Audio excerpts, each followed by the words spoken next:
ورحمۃ اللہ وبرکاتہ۔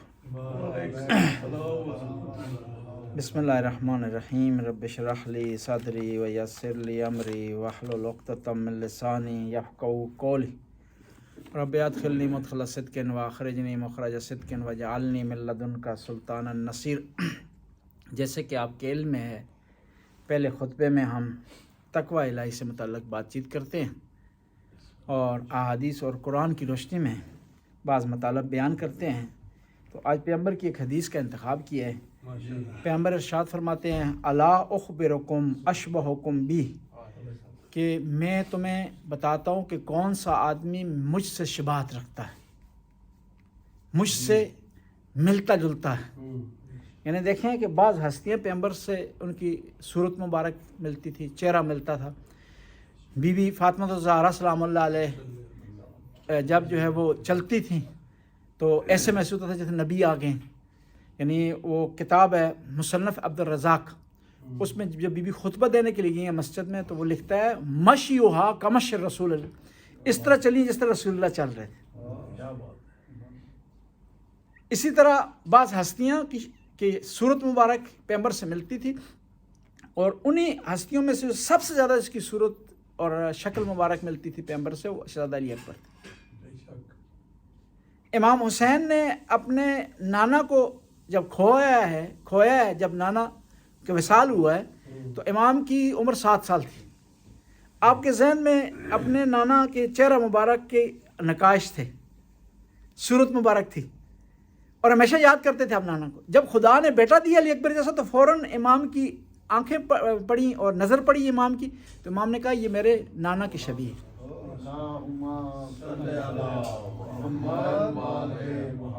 یعنی صرف شکل مبارک میں شبیہ نہیں تھے پیغمبر کے، اٹھنے میں، بیٹھنے میں، بات کرنے میں، اخلاق میں، حسن خلق میں، برداشت میں، تعامل میں، تمام چیزوں میں شہزادہ علی اکبر شباہت رکھتے تھے۔ کس سے؟ رسول صلی اللہ علیہ وسلم سے۔ اور پیغمبر فرماتے ہیں کہ کون تم میں سے تمہیں خبر دوں کہ کون سا آدمی میرے ساتھ جو ہے وہ شباہت رکھتا ہے، شبیہ ہے۔ الا اخبرکم باشبہکم بی قالوا بلا یا رسول اللہ، کہ رسول اللہ جب صحابہ کے درمیان نبی نے کہا کہ میں تمہیں خبر دوں کہ کون سا آدمی مجھ سے زیادہ شباہت رکھتا ہے، تو صحابہ نے کہا ہاں رسول اللہ بتائیں۔ قال احسنکم خلقا، وہ آدمی مجھ سے زیادہ شباہت رکھتا ہے جو آدمی اچھا اخلاق رکھتا ہے۔ یعنی گویا آپ اچھا اخلاق پیش کر رہے ہیں نا، تو گویا آپ جو ہے نبی کی اتباع کر رہے ہیں۔ گویا جب اخلاق آپ پیش کر رہے ہیں گویا آپ نبی کسی حد تک نبی کی سیرت پر چل رہے ہیں، نبی جیسے ہو گئے کسی حد تک۔ احسنکم خلقا، وہ آدمی جو اخلاق میں سب سے اچھا ہے وہ کہ نبی کے ساتھ شباہت رکھتا ہے۔ وَأَلْيَنَكُمْ كَنَفًا، اور نرم زبان ہے، نرم لہجہ، پیار سے باتیں کرتا ہے، اچھی باتیں کرتا ہے۔ دیکھیں جب آپ پیار سے بات کریں نا تو کم از کم آپ کو نقصان نہیں پہنچتا۔ بعض کو لوگ کہتے ہیں نہیں انہاں لوگوں نے سختی نال گر کرنی چاہیے تاں سدھے ہو جاؤں گے، نہیں، پیار جو ہے جو راستہ بناتا ہے نا کوئی نہیں بناتا۔ آپ کے پاس دولت کا انبار ہو، لوگوں میں پانی کی طرح پیسہ بہائیں، لیکن اخلاق اچھا نہیں ہے، لوگ سامنے قدر کریں گے، پیٹھ پیچھے کوئی قدر نہیں کرے گا، دل سے کوئی قدر نہیں کرے گا۔ لوگوں کے دل آپ نہیں جیت سکیں گے۔ دل جیتنے کے لیے ضروری ہے کہ آپ کی زبان اچھی ہو، اور زبان اگر سخت ہو جائے گی تو کبھی بھی آپ کامیاب نہیں ہو سکتے۔ دیکھیں کچھ چیزیں لوگ سمجھتے ہیں دنیا میں کامیابی کا راز ہے، پیسے ہیں، تعلیم ہے، یہ دونوں چیز بیکار ہو جاتی ہے زبان صحیح نہیں۔ لوگ کہتے ہیں کہ اچھا جی علم اس کے پاس بہت ہے، تقریر اچھی کرتا ہے، لیکن زبان اس کی صحیح نہیں ہے، لہٰذا ہم اس کو پسند نہیں کرتے۔ اور بعض اوقات کئی ایسی کمیاں ہوتی ہیں انسان میں، کمزوریاں ہوتی ہیں، یہ اچھی زبان اس کی تلافی کر دیتی ہے، کمپنسیشن کر دیتی ہے، اس کا ازالہ کر دیتی ہے، اس کی کمی کو پورا کر دیتی ہے۔ اچھی زبان، میٹھی زبان۔ حتیٰ آپ دیکھیں بعض اوقات آپ سے کسی آدمی نے قرضہ لیا ہے نا، آپ مانگنے کے لیے گئے ہیں اس کے پاس، وہ پیار سے بولا ہے نا تو آپ وہیں سے واپس آ جائیں گے، اور وہیں وہ اکڑ کر بولے گا تو آپ گردن پکڑ لیں گے اس کی کہ بدماشی بھی کر رہے ہیں پیسے بھی نہیں دے رہے۔ جی ایک چوری تو دوئی سینہ زوری، یعنی اخلاق جو سب چیز کو جو حل کر دیتا ہے. بس کوشش کریں جو ہے لوگوں سے پیار اور محبت سے بات کریں. اور پھر یہ اس میں فرق نہیں ہونا چاہیے. جب آپ اچھی زبان غریب کے لیے بھی اچھی استعمال کریں, امیر کے لیے بھی اچھی استعمال کریں, مولانا کے لیے بھی اچھی استعمال کریں, غیر مولانا کے لیے بھی اچھی استعمال کریں. جو آدمی جو ہے وہ بدماش ہے اس کے لیے بھی اچھی کریں, اس سے بھی پیار سے بات کریں. اور جو آدمی شریف ہے اس سے بھی پیار سے بات کریں. اور نیچے والے جو آپ کے جو ہے آپ سے نیچے ہیں, جو کسی لحاظ سے بھی, کام کے لحاظ سے آپ سے نیچے ہیں, پیسے کے لحاظ سے آپ سے نیچے ہیں, کسی اور وجہ سے, ان سے بھی پیار سے بات کریں. کہتے ہیں نا کہ بڑوں کا احترام کریں کیونکہ ان کی نیکیاں زیادہ ہیں, ان کا تجربہ زیادہ ہے. ٹھیک ہے جی, انہوں نے زیادہ وقت گزارا ہے, انہوں نے راستے بنائے ہیں, ہم گزرے ہیں جی, انہوں نے مشکلات سے ہی ہیں, ہم نے یہ آسانی. مثال یہاں کی مثال لے لیں, ہم یہاں سکون سے بیٹھے ہوئے ہیں, میں نے کیمرہ لگایا, خطبہ شروع کر دی. لیکن کوئی زمانہ ایسا تھا کہ آپ لوگ قالینیں اٹھا کر جاتے تھے اس جگہ سے اس جگہ. اب ان لوگوں نے جنہوں نے قالینیں اٹھائی ہیں, اس مرکز کو آباد کیا, ان کا احترام ہونا چاہیے نہیں ہونا چاہیے, ان کی رسپیکٹ ہونی چاہیے نہیں ہونا چاہیے, ان کا خیال رکھنا چاہیے نہیں ہونا چاہیے, کرنا چاہیے. کہ انہوں نے یہ بیس بنایا, مشکلات برداشت کیے کر کے ہمیں جو یہ مرکز جو ہے فراہم کی ہے, اور یہاں تک وہ پہنچا ہے, پہنچا دیا انہوں نے. اب ہمارا کام ہے اس کو آگے بڑھائیں, مزید اس کو ترقی کر دیں. الینکم لکنفا, اور وہ آدمی پیغمبر کے ساتھ شباہت رکھتا ہے, similar to prophet Muhammad peace be upon ہے, جس کی زبان نرم ہے.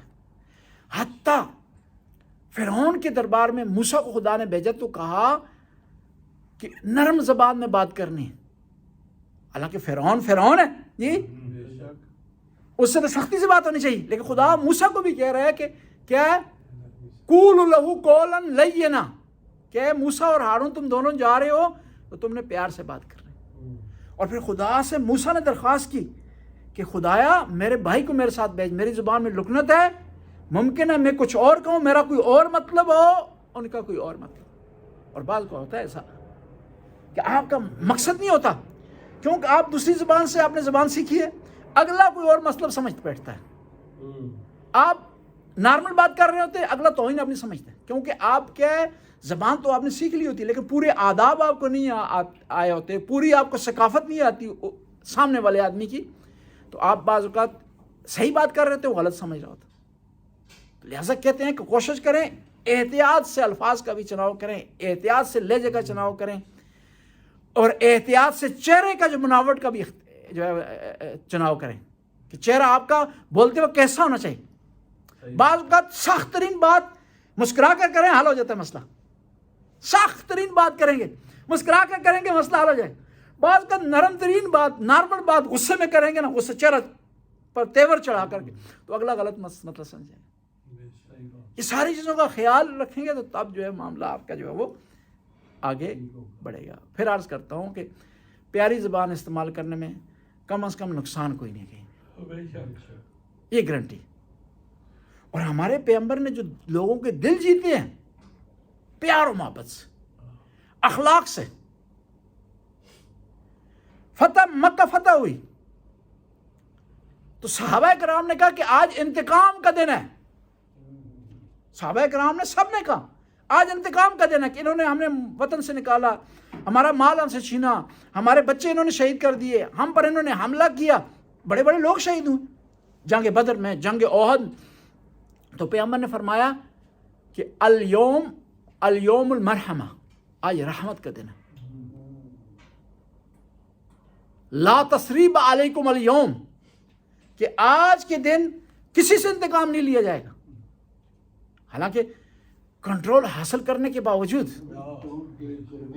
مکہ میں جو ہے وہ مسلط ہونے کے باوجود کیا ہے, پیغمبر نے کیا کیا, انتقام کسی سے نہیں لیا. اور دیکھیں خدا کی صفات, خدا چاہتا ہے اس کی جو صفات ہیں اس کے بندے میں جھلک اس کی ہو. خدا کی صفت ہے معاف کر دینا, قدرت رکھنے کے باوجود. خدا سے بڑا کوئی قادر ہے جی؟ پھر بھی معاف کر دیتا ہے نا. تو خدا کہتا ہے میرے بندوں کو بھی چاہیے قدرت رکھنے کے باوجود, طاقت رکھنے کے باوجود, پاور رکھنے کے باوجود معاف کر دیں لوگوں کو. خدا کی صفات میں سے رزق دینا. خدا چاہتا ہے کہ میرے بندوں میں بھی صفت ہو کہ وہ کیا ہے, رزق آگے بانٹیں لوگوں, خدا کے راستے میں خرچ کریں.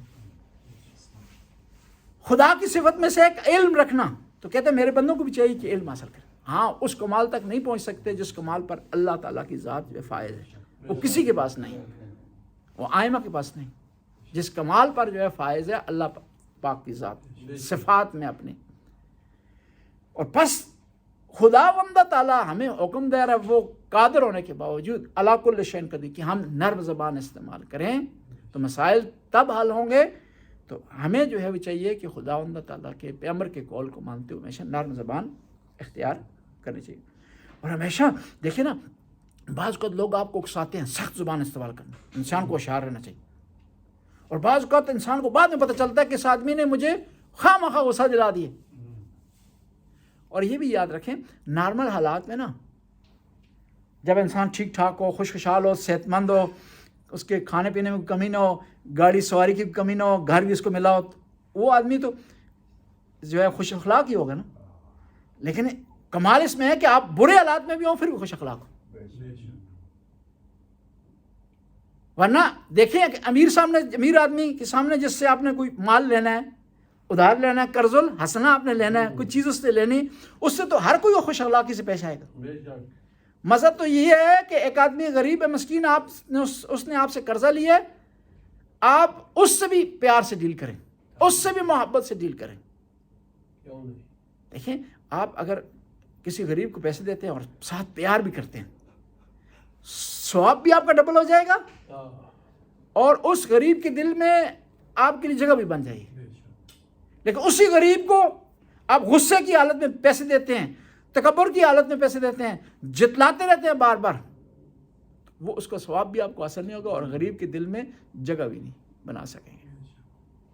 اس لیے کہا جاتا ہے نا کہ صدقے کو ضائع مت کرو تکبر کے ذریعے، صدقے کو ضائع مت کرو جتلا کر کے، گننے کے ذریعے، تکرار کرنے کے ذریعے کہ میں نے تمہیں دیا تھا، میں نے تمہاری مدد کی تھی، میں نے ایسا تمہیں کیا تھا. اور جب خدا کے راستے آپ کریں گے نا، دیکھیں غریب کی آپ مدد خدا کے لیے کریں گے تو پریشانی کوئی نہیں رہے گی آپ کو. اگر اپنے نفس کے لیے کریں گے ثواب بھی نہیں ہے تو پریشانی بھی ہے. پریشانی یہ ہے کہ کل اس نے اگر بدلہ نہیں چکایا آپ کے ساتھ رویہ اچھا نہیں رکھا، آپ کی دید نہیں رکھی اس نے، آپ کی لاج نہیں رکھی اس نے، تو آپ پریشان ہو جائیں گے. پیسے بھی خرچ ہو گئے، پریشانی بھی آ گئی، ادھر ٹینشن بھی آ گیا، پیسے خرچ کر کے پریشانی خرید رہے ہیں. یعنی جو لوگ خدا کے لیے کام نہیں کرتے نا، وہ اپنا ٹائم خرچ کر کے، اپنے پیسے خرچ کر کے پریشانی اپنے لیے خریدتے. اس سے بہتر ہے آپ کسی کی مدد ہی نہ کریں، کم از کم پریشانی تو نہیں ہوگی. تو بس ہمیں جو چاہیے سارے کام جو خداوند تعالیٰ کے لیے کریں. وہ ابراکم لقرابتی، اگر چاہتے ہو میرے ساتھ شبیہ ہو تو تم اپنے رشتہ داروں کے لیے اچھے بن جاؤ، ابرار بن جاؤ، اچھے بن جاؤ.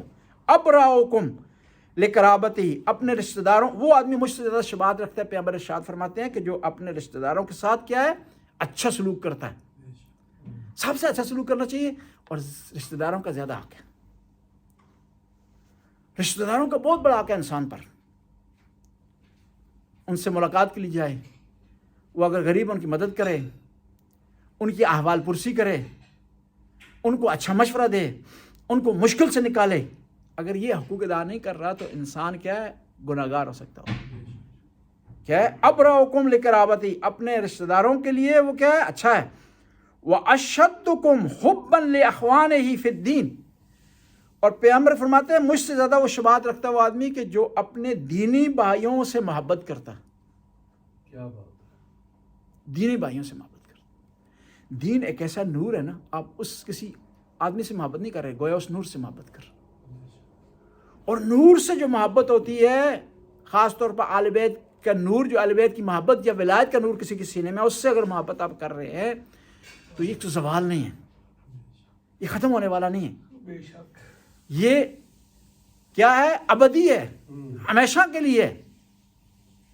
اور ہمیشہ سے جب آپ کسی آدمی سے اس وجہ سے محبت کر رہے ہیں کہ وہ آل بیت سے محبت کرتا ہے تو آپ کو ڈبل ثواب ملے گا. ایک اہل بیت سے محبت کا ثواب ملے گا، دوسرا ایک دینی بھائی سے محبت کرنے کا ثواب ملے گا. اور میں ہمیشہ کہا کرتا ہوں، جب کسی مومن بھائی سے آپ کی مشکل پیش آئے نا، آپ کی تلخ کلامی ہو جائے، جھگڑا ہو جائے، خدا نہ خواستہ جو ہے جدائی ہو جائے، پھر بھی اس سے پیار کریں، کیونکہ آپ اس سے پیار نہیں کر رہے بلکہ آپ اس ولایت سے پیار کر رہے ہیں جو اس کے سینے میں ہے، علی ولی اللہ کی صورت۔ اس سے تو ناراضگی نہیں ہے آپ کی نا، اس سے تو ٹینشن نہیں ہے آپ کا نا۔ اب انسان کے دوسرے انسان سے مختلف تعلق ہوتے ہیں نا۔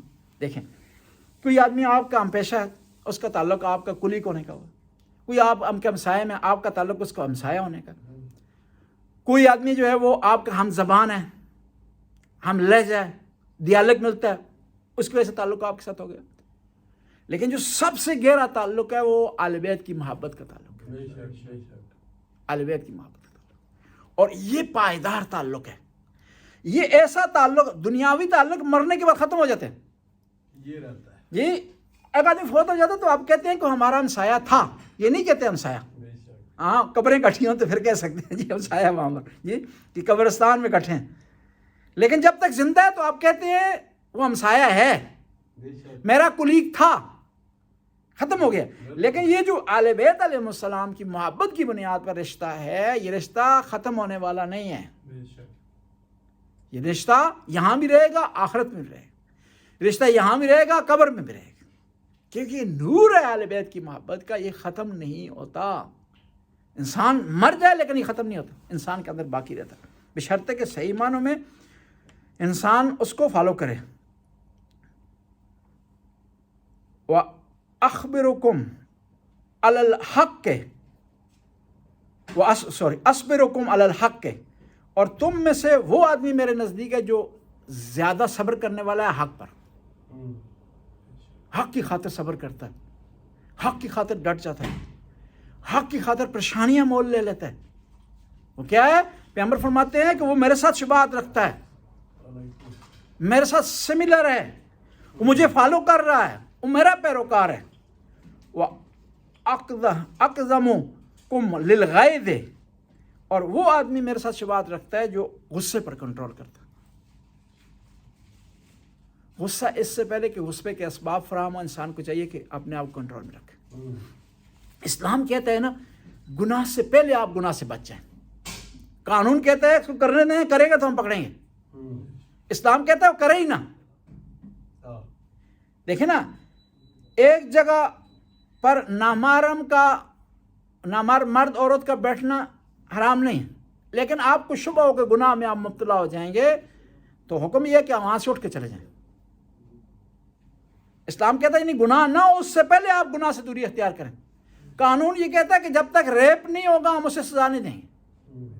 اسلام کہتا ہے کہ وہاں تک نوبت ہی نہ آئے کہ کوئی آدمی گناہ کا مرتکب ہو، کہ ایک پھر عدالت بٹھانی پڑے، مجرم کو پکڑنا پڑے، پولیس اپنا وقت دے، وکیل اپنا وقت دیں، آخر میں کیا اس کو سزا ہوگی۔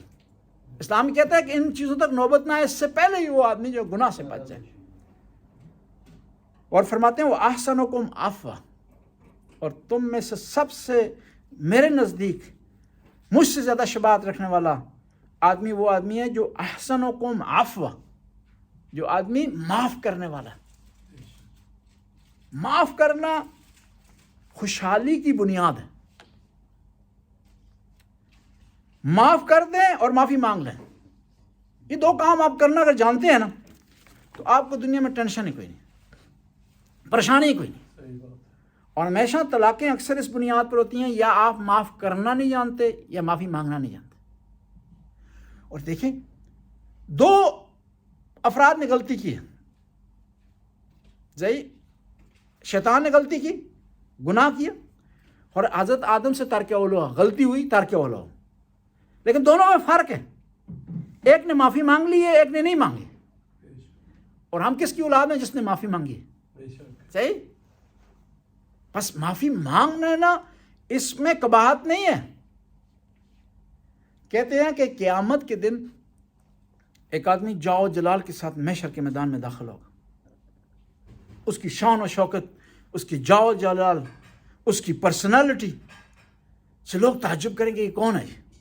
جس طرح ہوتا ہے نا الیکشن کا پاکستان میں سما ہوتا ہے تو ووٹ ہوتے ہیں، یہ ہوتا ہے، اچانک بڑا کوئی فوجی افسر آ جاتا ہے تو سارے تعجب سے اسے دیکھتے ہیں کہ یہ کون آیا، یا الیکشن کمیشن آ جاتا ہے تو تعجب سے لوگ دیکھتے ہیں کہ کون ہے، کوئی کہتا ہے یہ تو یہ آدمی جاؤ جلال سے میدان محشر میں داخل ہوگا، وہاں جہاں سارے پریشان ہوں گے، اپنے سب کو اپنی جو پڑی ہوگی، اپنے لالے کیا کہتے ہیں، لالے پڑے ہوں گے سب کو، یہ پریشانی کی حالت میں ہوگا۔ دیکھیں کہ ایک آدمی بغیر پریشانی سے داخل ہو رہا ہے محشر کے میدان میں، کوئی کہے گا یہ نبی ہے، کوئی کہے گا وسیع ہے، کوئی کہے گا شہداء میں سے، کوئی کہے گا کہ اولیاء میں سے۔ خدا کی قدرت کی آواز آئے گی، یہ شہداء میں سے نہیں ہے، انبیاء سے نہیں ہے، یہ وہ آدمی ہے جس نے اپنی انا مار دی تھی، جس نے تکبر کے بت کو توڑ کر پاش پاش کر دیا۔ اس کا کسی سے جھگڑا ہوتا تھا تو یہ فوراً معافی مانگ لیتا تھا، اس کی غلطی نہیں بھی ہوتی تو معافی مانگ لیتا تھا تاکہ جھگڑا ختم ہو جائے۔ یہ انا پرستی نہیں کرتا تھا، یہ عقل نہیں تھی اس میں۔ اس وجہ سے خدا نے اس کو اتنا بڑا مقام دیا ہے جو انبیاء کو ملتا ہے۔ کہتے ہیں جو دو مومن آپس میں صلح کرتے ہیں نا، دونوں جنت میں داخل ہو جائیں گے، لیکن پہلے کون ہوگا؟ جو پہل کرے گا، جو پہل کرے گا وہ پہلے جنت میں داخل ہوگا۔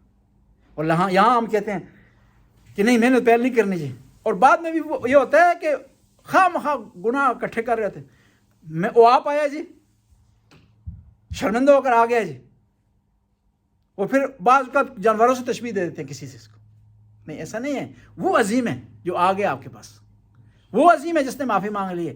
آپ کا حساب کتاب اور ہے، ہم دنیاوی حساب نے ہم نے الگ رکھا ہوا ہے نا۔ کہتے ہیں جو معافی مانگے گا وہ کم ہو جائے گا، جو معافی مانگے گا وہ کمزور کہلائے گا، جو معافی مانگ جائے گا وہ شرمندہ ہو جائے گا، جو معافی مانگے گا وہ ڈاؤن ہو جائے گا۔ شریعت اس کے برعکس کہہ رہی ہے، جو معافی مانگے گا وہ بزرگ ہو جائے گا، جو معافی مانگے گا وہ خدا کے نزدیک عظیم ہو جائے گا، وہ معافی مانگے گا اس کے گناہ معاف ہو جائیں گے، جو معافی مانگے گا وہ جنت میں داخل ہو جائے گا۔ دیکھیں دونوں معیار الگ الگ ہے، اور ہم نے اس دنیاوی معیار پر عمل نہیں کرنا، ہم نے خدا کے معیار پر عمل کرنا۔ اس نے کیا کہنا ہے؟ دیکھیں نا، دنیا میں کتنی افواہیں ہوں لیکن عمل قانون کے مطابق ہوتا ہے۔ دنیاوی افواہوں کو لوگ اس پر عمل کوئی نہیں کرتا، نہ پولیس کرتی ہے نہ عدالت کرتی ہے۔ عدالت نے قانون کو دیکھنا ہے، قانون کے مطابق جو ہے وہ کیا ہو رہا ہے۔ اور خدائی قانون یہ ہے کہ جو معافی مانگتا ہے اس کی بخشش ہو جاتی ہے، جو معافی مانگتا ہے یا معاف کر دیتا ہے خدا اسے معاف کر دیتا ہے، اور جو کسی کو معاف نہیں کرتا خدا اس کو معاف نہیں کرتا۔ اور یہ یاد رکھیں کہ خدا اگر معاف نہ کرے تو کوئی آپ کو معاف نہیں کر سکتا، بچا ہی نہیں سکتا۔ بس کوشش کرتے ہیں، اور جو اس مہینے میں واقعات ہوئے ہیں ان کا تذکرہ کرتے ہیں، اور تاریخ سے عبرت حاصل کرنے کی کوشش کرتے ہیں۔ اور یہ بھی یاد رکھیں کہ بعض اوقات ہم مکس کرتے ہیں، تاریخ علیحدہ چیز ہے، عقیدہ علیحدہ چیز ہے۔ تاریخ میں اگر کوئی واقعہ ہوا ہے یا نہیں ہوا اس پر اختلاف کرنے میں کوئی حرج نہیں ہے، اور اس کے عقیدے سے تعلق نہیں ہے کہ ایک آدمی شیعہ ہونے کے باوجود کسی تاریخی واقعے سے اختلاف کرتا ہے آپ سے تو شیعہ مذہب سے خارج نہیں ہوتا۔ تاریخ ہے، اور پھر تاریخ کو جانچنے، اس کو سمجھنے، اس کو پرکھنے کے لیے کچھ اصول ہیں، ان کے مطابق ہم نے دیکھنا ہے کہ یہ ان اصولوں پر اتر رہی ہے نہیں اتر رہی۔ مثال کے طور پر تاریخ میں اگر کوئی آدمی اسٹیج پر آ کے بیان کرتا ہے کہ کربلا میں 9 لاکھ فوج تھی، تو ہم نے پرکھنا ہے کہ یہ فوج 9 لاکھ کہاں سے آئی ہے۔ صحیح؟ آیا اس وقت جن شہروں کا کہا جاتا ہے ان شہروں سے آئی، ان میں اتنی آبادی تھی کہ ہم کہیں کہ 9 لاکھ فوج تھی؟ تاریخ اس اصول کے مطابق عمل کرے گی اور فوراً بتا دے کہ یہ بات سچ ہے یا سچ نہیں۔ یا مثال کے طور پر تاریخ میں ایک واقعہ ہے کہ فلاں آدمی نے فلاں آدمی پر ظلم کیا، تو ہم نے دیکھنا ہے کہ واقعہ کو بیان کرنے والا کون ہے، اور اس ظلم کے شواہد کہیں ملتے ہیں۔ اگر شواہد کہیں ملتے ہیں تو ہم اس کو مان لیں گے، ورنہ ریجیکٹ کر دیں، اور ریجیکٹ اگر کر دیں گے عقیدے سے ہمارا اس کا کوئی تعلق نہیں۔ عقیدہ اپنی جگہ پر ہے، توحید ہے، عدل ہے، نبوت ہے، امامت ہے، قیامت ہے، اس کا کوئی رابطہ نہیں۔ ہاں کہیں تاریخ کا کوئی ایسا واقعہ ہو رہا ہے جو کسی عقیدے سے کہیں ٹکرا رہا ہے، عقیدے کی نفی کر رہا ہے، تو پھر اس کو ریجیکٹ کر دیں گے۔ مثال کے طور پر کوئی آدمی آ کر کہتا ہے کہ نبی کریم نے یہ کام کیا ہے، اور وہ کام نبی کی عصمت سے ٹکراتا ہے، کہ نبی کا معصوم ہونا واجب ہے، ضروری ہے، تو پھر کہیں گے کہ یہ واقعہ کیا ہے، ریجیکٹ ہے، کیونکہ قرآن نے کہہ دیا کہ نبی معصوم ہے۔ یا کہیں تاریخی حوالے سے کوئی آدمی کوئی واقعہ ایسا بیان کرتا ہے جہاں پر خدا کے نعوذ باللہ جسم کو کوئی بیان کرتا ہے تو ہم اس واقعے کو ریجیکٹ کر دیں گے، کیونکہ قرآن کہہ رہا ہے لیس کمثلہ شیء، خدا کی کوئی مثل نہیں ہے، یعنی خدا کا ایک جسم نہیں ہے، بس یہاں ریجیکٹ کر دیں گے اس کو۔ بس تاریخ کو پڑھنا ضروری ہے تاکہ انسان عبرت حاصل کرے، اپنی لائن سیدھی کرے، اور بعض اوقات عقائد کو مضبوط کرنے میں مدد جو ہے وہ حاصل کرے۔ لیکن اگر کسی عقیدے سے رابط نہیں ہے تو تاریخی واقعہ اس کو ریجیکٹ کر دینا یا اس کو مان لینا، عقیدے سے اس کا کوئی تعلق نہیں۔ محرم کے مہینے میں جو واقعات ہوئے ہیں، پہلا واقعہ ہوا ہے جنگ ذات الرقاع ہوئی ہے پیغمبر کے زمانے میں۔ دوسرا یکم محرم کو جو واقعہ ہوا شیب ابی طالب کا واقعہ ہوا۔ کفار مکہ نے کئی جتن کیے پیغمبر کو اذیت پہنچانے کے لیے، اسلام کا راستہ روکنے کے لیے۔ ان میں سے آخری کوشش ان کی یہ تھی کہ انہوں نے کیا بنی ہاشم کا بائیکاٹ کر دیا اور کہا کہ کوئی آدمی ان سے لین دین نہیں کرے، تو بنی ہاشم مجبور ہو کے شیب ابی طالب میں چلے گئے تھے۔ ایک گھاٹی تھی، ایک وادی تھی، دال تھی جس میں کوئی چیز اگتی نہیں تھی، پانی کا سراغ نہیں تھا وہاں پر۔ وہاں یہ لوگ جا کر رہے ہیں تقریباً 3 سال شیب ابی طالب، اور وہاں پر بھی کھانے پینے کا انتظام بنی ہاشم کے لیے حضرت ختیجہ کرتی تھی اور یہ شیب ابی طالب تھی کہ جہاں سے نبی کریم کو معراج ہوئی، شیب ابی طالب سے کہ نبی کریم معراج پر تشریف لے گئے۔ یہ تاریخ میں یکم محرم کے یہ 2 واقعات ہوئے ہیں۔ پھر 2 محرم کو مشہور و معروف واقعہ امام حسین تشریف لائے ہیں کربلا میں۔ 2 محرم کو امام حسین آئے ہیں کربلا میں نواسہ رسول، اور اپنے خیمے لگا دیے ہیں نہر الکما کے پاس۔ تو ظالم نے کہا کہ خیمے اکھاڑ دیے جائیں، تو غازی عباس نے کہا کہ ہم خیمے نہیں اکھاڑیں گے۔ تو امام حسین نے کہا کہ غازی اکھاڑنے دو خیمے، مسافر کا کیا ہے، یہاں خیمہ لگا لے یا وہاں خیمہ لگا لے۔ 2 محرم کو خیمے لگائے گئے، پھر اکھاڑے گئے۔ 3 محرم کو عمر سعد انٹر ہوئے کربلا میں، یعنی پہلے جو لشکر امام کو روک کے رکھے ہوئے تھے ہور کا تھا۔ 3 محرم کو عمر سعد آیا ہے کمانڈر ان چیف بن کر، اور اس کے علاوہ 5 محرم کو حسین بن نمیر اپنا لشکر لے کر آیا کربلا میں۔ 6 محرم کو امام حسین نے خط لکھے ہیں اپنے کچھ ساتھیوں کو مدد کی پکارنے کے لیے۔ روایت کے الفاظ ہیں کہ جب بی بی زینب نے دیکھا کہ دشمن کی لشکروں پہ اضافہ ہو رہا ہے، کبھی خولی کا لشکر آ رہا ہے، کبھی حرملہ کا لشکر آ رہا ہے، کبھی طفیل ابن حکیم کا لشکر آ رہا ہے، تو اپنے بھائی کو بلایا، کہا بھیا کس لیے اکٹھے ہو رہے ہیں؟ کہا آپ کے بھائی کو شہید کرنے کے لیے اکٹھے۔ کہا ہو سکتا ہے آپ کا کوئی مددگار ہو، کوئی آپ کا ساتھی ہو، آپ کا چاہنے والا ہو، آپ اس کو بلا لیں۔ تو امام نے پہلے الفاظ میں کہا کہ ہمارا کون ہے، اگر ہمارا کوئی ہوتا تو ہمارے گھر پر حملہ نہ ہوتا، ہمارے گھر کو آگ نہ لگائی جاتی، ہمارا اگر کوئی ہوتا تو میرے بابا کو مسجد میں شہید نہ کیا جاتا، ہمارا اگر ہوتا تو میرے بھائی حسن کے جنازے پر تیر نہ چلتے۔ پھر امام نے کہا ہاں میرے بچپن کے کچھ ساتھی ہیں، ان کو خط لکھنا چاہتا ہوں، ان کو خط لکھتا ہوں اور ان کو بلاتا ہوں۔ ان میں سے ایک خط جو لکھا ہے امام حسین نے، وہ حبیب ابن مظاہر کو خط لکھا ہے۔ کہاں سے؟ کربلا سے۔ دیکھیں جب انسان مدد کے لیے جانا چاہے نا، اہل بیت سے محبت ہو سچی، تو مشکلات میں بھی پہنچ آتا ہے وہ انسان۔ حالانکہ دیکھیں کوفہ میں بھی محاصرہ تھا اور کربلا میں بھی پورے اراؤنڈ جو ہے وہ فوج نے گھیرے ہوئے تھے امام کے لشکر کو، لیکن پھر بھی حبیب پہنچ گئے، مسلم بن عوف پہنچ گئے، یہ دونوں ساتھ آئے ہیں کربلا میں۔